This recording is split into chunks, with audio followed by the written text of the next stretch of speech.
నమస్తే. ఇన్నాళ్ళు నన్ను సపోర్ట్ చేస్తూ, ఎంకరేజ్ చేస్తూ మీ ప్రేమని నాకు అందిస్తున్న ప్రతి ఒక్కరికి కృతజ్ఞతలు.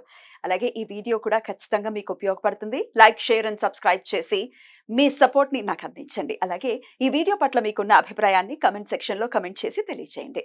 ఇప్పుడు వీడియోని చూద్దాం. నమస్తే. Welcome to our channel. నేను పద్మిని. ప్రస్తుతంతో పాటు ప్రముఖ ఆధ్యాత్మికవేత్త, ఆస్ట్రోన్యూమరాలజిస్ట్, వేదిక్ వాస్తు స్పెషలిస్ట్, శ్రీ విద్య మరియు హనుమత్ ఉపాసకులు బ్రహ్మశ్రీ డాక్టర్ సిస్లా జయశంకర్ గారు మనతో పాటు ఉన్నారు. మాట్లాడదాం. సార్ నమస్తే సార్.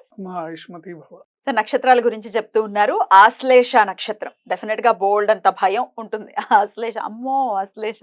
పునర్వసుకి ఎలా అయితే వావ్ అంటారో ఆశ్లేషకి వామ్మో అంటారు. డెఫినెట్ గా భయం ఉంది. కానీ end of the day Ashlesha నక్షత్రాలని చాలా దగ్గరగా చూసిన వాళ్ళు అయితే చెప్తారు ఎంత ఫెయిర్ గా ఉంటారు కొంతమంది. అంటే బిహేవియర్ లో నా ఉద్దేశం, క్యారెక్టర్ లో నా ఉద్దేశం. ఎట్లా ఉంటారు సార్ అసలు ఆశ్లేష? బయట పోర్ట్రే చేసినంతగా ఉంటారా? ఎట్లాంటి చేంజెస్ చేసుకోవాలి వీళ్ళ లైఫ్ లో? అలాగే ఏ ఆరాధన చేయాలి? ఈ విషయాలన్నీ ఒకసారి మీ ద్వారా సార్. తప్పకుండా. ఆశ్లేష నక్షత్రానికి బుధుడు అధిపతి. 5 నక్షత్రాలు సర్పాకారంలో ఉన్నట్టుగా ఉంటుంది ఈ ఆశ్లేష నక్షత్రం యొక్క ఆకారం. అట్లా పాడగా విప్పినట్టుంటుందా?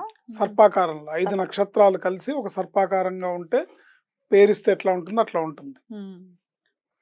ఈ నక్షత్రాల పుట్టిన వాళ్ళ లక్షణాలు చూస్తే వాగ్మి అంటే మాటకారి, నాయకుడు అంటే లీడర్, మేధావి, ఇంటెలిజెంట్, బహువిధముల ధనమును ఆర్జించును. అంటే డిఫరెంట్ వేస్లో డబ్బులు సంపాదించడంలో వీళ్ళు దిట్టలు. అంటే ఒక్క పనితోనే సరిపెట్టకుండా 2-3 పనులు, మల్టిపుల్ యాక్టివిటీస్ చేస్తూ డబ్బులు సంపాదిస్తారు. ధనార్జనకై బహువ్యాసాంగములు ఉండును. అంటే ధనార్జనకై బహువ్యాసాంగములు అంటే బోల్డ్ అని స్టోరీస్ చెప్తారు. వ్యాసాలంటే స్టోరీస్ అంతే కదా, మరి మేధావులు కదా. మేధావులు. సో బహువిధాల స్టోరీస్ చెప్తారు. డబ్బు సంపాదించడం కోసం ఎన్ని రకాల స్టోరీలైనా చెప్తారు. అబ్బా వీడు చాలా కథలు చెప్తున్నాడు అంటాం కదా, ఆ టైప్ అన్నమాట. అల్ప సంతానవంతులు, వీళ్ళకి కొంచెం సంతానం విషయంలో అల్పంగా ఉంటారు. కానీ మొత్తం మీద వీళ్ళని అదృష్ట జాతకుల కింద చెప్పుకోవచ్చు. ఒకవేళ వీళ్ళకి జాతకంలో బుధుడు బలంగా ఉంటే తండ్రి స్థితి దృష్ట్యా అదృష్ట దురదృష్టాలు నిర్ణయింపబడతాయి. తండ్రి యొక్క జాతకాన్ని బేస్ చేసుకొని వీళ్ళ అదృష్టము దురదృష్టం అనేది ఉంటుందన్నమాట. తండ్రి జాతకం మీద ఆధారపడి ఉంటుంది. వారి శక్తిని వారు నమ్ముకున్న ఎదురే ఉండదు వీళ్ళకి. అంటే తన కెపాసిటీని తను నమ్ముకుంటే ఎదురుండదు. ఒకవేళ తన కెపాసిటీ తనకు తెలియకుండా వేరే వాళ్ళ మీద డిపెండ్ అవుతే ఇబ్బంది పడతాడు. అంటే తనకు అన్నీ తెలుసు, నాలెడ్జ్ ఉంది, చేయగలడు, బట్ మళ్ళీ ఏదో డౌట్, దాంతో పక్క వాళ్ళని సలహా అడిగితే నష్టపోతాడు. కానీ అదే తను నిర్ణయించుకొని తను ఆలోచించి తను అడుగు ముందుకేస్తే సక్సెస్ అనేది ఉంటుంది.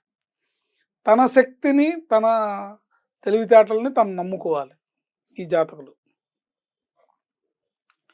తమ స్వార్థం కోసం ఏమి చేయటకైనా సిద్ధం వీళ్ళు.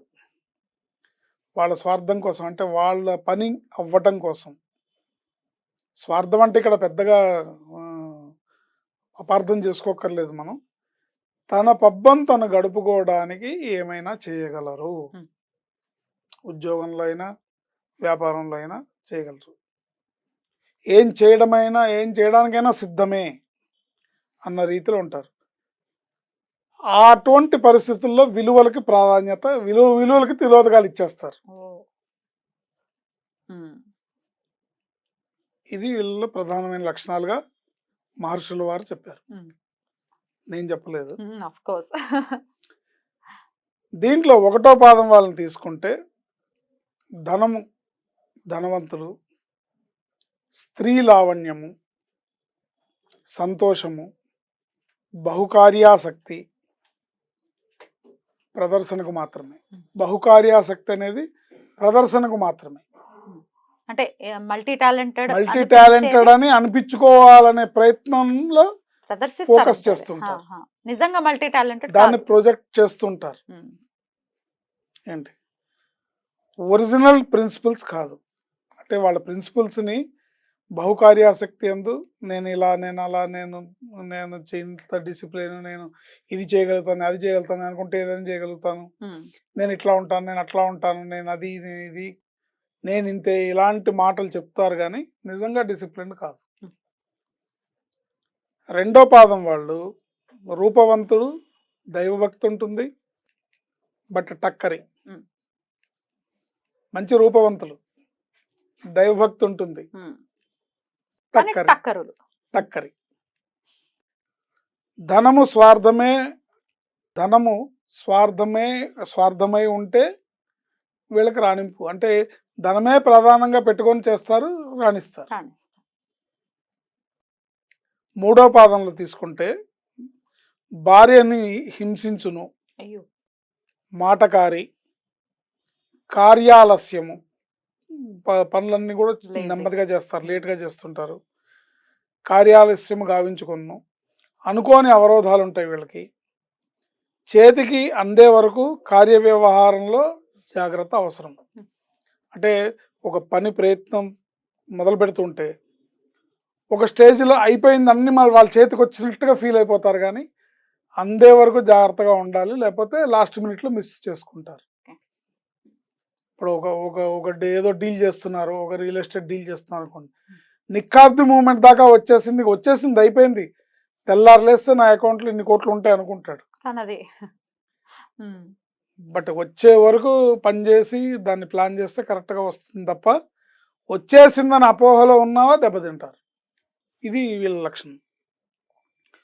నాలుగో పాదంలో ఉన్న వాళ్ళకి అధిక వ్యయము, మోసగాళ్లకు మిత్రుడు. అంటే వీళ్ళ ఫ్రెండ్స్ అందరూ కూడా కొంత చీటింగ్ చేసేవాళ్ళు, మాల్ ప్రాక్టీస్ చేసేవాళ్ళే ఉంటారు వీళ్ళకి మిత్రులు. నీచ స్త్రీ పొత్తు, వ్యాధిగ్రస్తుడు, విచ్చలవిడితనం వల్ల ఇబ్బందులు, తన స్థితిపై తనకు నమ్మిక, అహంకారంతో ఇబ్బందులు, లౌకిక జీవన విధానానికి వీళ్ళు ప్రతినిధులు, పరిస్థితుల దృష్ట్యా సమయానుకూల ప్రతిస్పందన, వారి మనుగోడు కోసం దేనికైనా వారు సిద్ధమే. ఇలాంటి లక్షణాలు కలిగి ఉంటారు ఆశ్లేష నక్షత్రంలో పుట్టిన వాళ్ళు, 4 పాదాల వాళ్ళు. కానీ ఇవన్నీ కూడా మళ్ళీ వాళ్ళ వ్యక్తిగత జాతకంలో ఉన్న గ్రహస్థితిని బట్టి, వాళ్ళ డేట్ ఆఫ్ బర్త్ని బట్టి, వాళ్ళ పేరుని బట్టి కొంత డిఫర్ అయ్యే అవకాశం ఉంటుంది. బట్ ప్రధానంగా జ్యోతిష్ శాస్త్రంలో మహర్షి చెప్పిన లక్షణాలు ఇలా ఉంటాయి. రైట్ సార్, ఖచ్చితంగా మార్పులు ఏం చేసుకోవాలి వీళ్ళు మొత్తం లైఫ్లో? వీళ్ళు స్త్రీల విషయంలో ఇబ్బందులు కొని తెచ్చుకునే అవకాశం ఉంటుంది. స్త్రీ సాంగత్యం వల్ల, స్త్రీ స్నేహాల వల్ల, లేదా వాళ్ళని వీళ్ళు మోసం చేయడమో ఇబ్బంది పెట్టడమో జరుగుతూ ఉంటుంది. లౌల్యత వదిలేయాలి. సో స్త్రీ సాంగత్యం విషయంలో కానీ స్నేహం విషయంలో కానీ జాగ్రత్త వహించాలి. జాగ్రత్త తీసుకుంటే వీళ్ళకి, అంటే ఒక ఫ్రెండ్షిప్ ఏర్పడుతోంది, అది ముదురుతోంది అంటే దాన్ని వీళ్ళు కంట్రోల్డ్గా జాగ్రత్తగా ఎక్కడా కూడా లైన్ క్రాస్ చేయకుండా జాగ్రత్తగా వాళ్ళ వల్ల కానీ వీళ్ళ వల్ల కానీ ఏది ఏమైనా వీళ్ళు జాగ్రత్తగా ఉంటే వీళ్ళకి సక్సెస్ అనేది ఉంటుంది. ఆరాధన విషయం కూడా చెప్పండి సార్. వీళ్ళు ఖచ్చితంగా సుబ్రహ్మణ్య స్వామి ఆరాధన చేయాలి. ఈ ఆశ్లేష నక్షత్రంలో పుట్టిన వాళ్ళు మోపిదేవి సుబ్రహ్మణ్యేశ్వర స్వామిని దర్శించుకోవడం అన్ని విధాల వీళ్ళకి ఉపయోగకరంగా ఉంటుంది. కనీసం సంవత్సరానికి ఒకసారన్నా ప్రతి షష్ఠి రోజు కాస్త నియమనిష్టలతో ఉండి, ఆశ్లేష నక్షత్రం రోజు నియమనిష్టలతో ఉండి, మీకు వీలైనంతగా మీ మనసుకు తోచినంతగా తగినంతగా సుబ్రహ్మణ్య స్వామిని ఆరాధించడం, ఆయన జపానుష్ఠానము, లేకపోతే దేవాలయ దర్శనము, లేకపోతే సుబ్రహ్మణ్య కరావలంబ స్తోత్రము, సుబ్రహ్మణ్య కవచము, ఏదో ఒకటి సంథింగ్ సుబ్రహ్మణ్య. చాలా బ్యూటిఫుల్ గా ఎక్స్ప్లెయిన్ చేశారు. ఇక నెక్స్ట్ ఎపిసోడ్ లో మఖా నక్షత్రం గురించి మాట్లాడుకుందాం. Thank you sir. నమస్తే. ఆయుష్మతి.